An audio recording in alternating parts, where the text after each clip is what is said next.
Hey everybody. So Kristen, for those of you that don't know me, Kristen from Complete Balance by KMA, and today I get to bring you guys the final step number 4 in getting back on track. So just to go back to where we started, step 1, we started with accountability. Hold yourself accountable and get yourself an accountability partner. Step 2 was have a plan. Have a plan that didn't just get you started, but have a plan that gets you started, that keeps you going, and sets you up for the future. Number 3 was community. Get yourself involved in communities around you and really pay attention to what those communities are around you. And you can find all of those steps in my blog at completebalancebykma.com. So anyways, today I get to talk to you guys about scheduling like a boss, okay? So what we call when we do anything like a boss in one of the communities that I'm a part of is we call it like ninja, being like a ninja. So what I consider myself is like a scheduling ninja, right? So what that looks like is I literally schedule like everything, okay? So I'm going to show you guys what I schedule. And the reason that you schedule is so that that really helps you with your time management. And, you know, putting things in a schedule doesn't mean that it is going to happen at the same exact time, but it's more likely that those things are going to happen if you put it on your schedule. In one of my other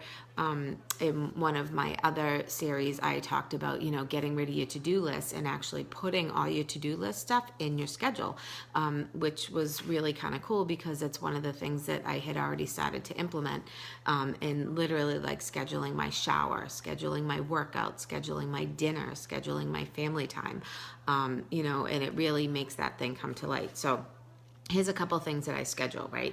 And I have all these documents that I share with the people in my private accountability group. So it's great. So I get to share these tools and we get to work on this stuff together. So this is my schedule that I actually get to take with me. So it's like paper, one sheet of paper, right? I fill out a new one every single week. And what I do is I usually just take this with me because I'm still, even though I have my phone, I have my iPhone, I do all that stuff, I'm still a pen to paper person. There's just something about it, and I just like having the pen to paper. It's like brain dumping, right? So yeah, this is my travel one. I like to take this with me. And my big book, my scheduling book, which this is the one that I use right now, and I use this one because it's literally broken down into 15-minute increments, right? So this is, and this stays at home. This is too big to take anywhere. So this is what this one looks like, literally.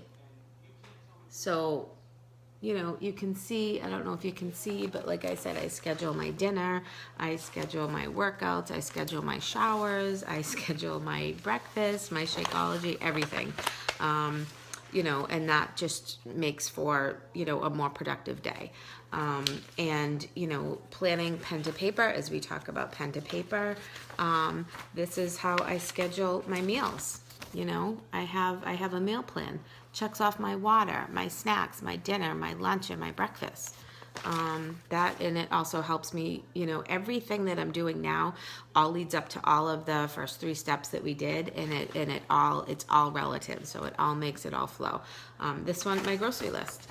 I schedule my grocery list, you know, and it's all broken down, you know, and it's broken down. I have protein, vegetables, fruit, grains, healthy fats, miscellaneous, all that stuff. So that helps me stay on track too. And it also helps me focus in the grocery store, you know, keeping me on track in what I need and what I don't need, and it gets me in and out.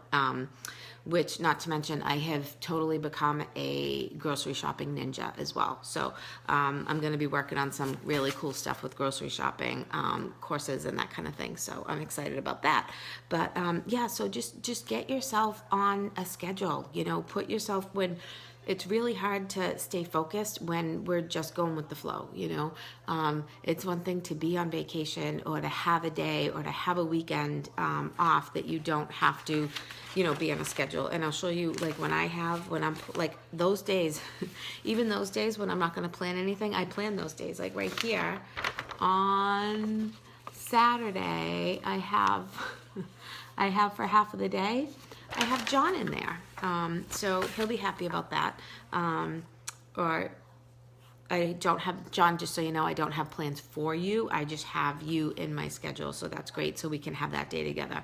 And what, the reason I do that is because, I love my work and I can get really wrapped up in my work. And before I know it, the hours are gone.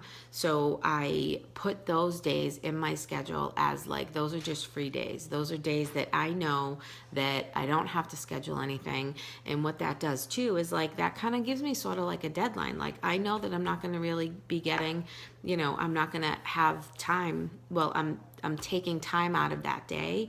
So it kind of sets up like a deadline of everything that I have to get done, right, earlier in the week. So I'm like, I know that by 11:30 on Saturday that I'm not going to be working for the rest of the weekend. For the most part. I mean, I still will a little bit, but, so any projects that I needed to get done, whether it be, with my house or my work or, anything that I need to do, I'm going to make sure I get it done before that time. So, again, setting yourself up with a schedule is going to really just ease your mind. It's going to help you stay on track, and it puts everything in line for you. You don't have to think about it. You literally just look at it. You look at your paper, and like I said, it doesn't always mean that things are going to fall exactly the way that you put them, but they're more likely to happen when you are actually planning for them. And also what I have in addition to, the schedules that I have is I have, in my schedule that I showed you guys, I actually put work, right? And I put how long I'm working for certain amounts of time, right? What I do is I have a work calendar that I break up those, when it says work, I actually break up those times and what I'm going to do for those different times of work. So I allow myself certain times for certain tasks of my work. So that's what I have for scheduling, and if you have any questions, don't hesitate to reach out. This stuff, I love doing it. I could just spend forever doing it because, I feel like the more structure I have, the more I produce, the more I get done, and the less stressed I am. So anyways, I hope that you guys have gotten something out of this series, and I'm excited to bring you my next one. I'm not going to tell you what it is yet, but, if you didn't catch step 1, 2, and 3, go back in the blog or go back in my YouTube channel and catch those, and set yourself up for success, and get yourself back on track. So I'm always here for you. You guys have an awesome night, and thank you again for being with me through another series. So I will see you guys in a couple days.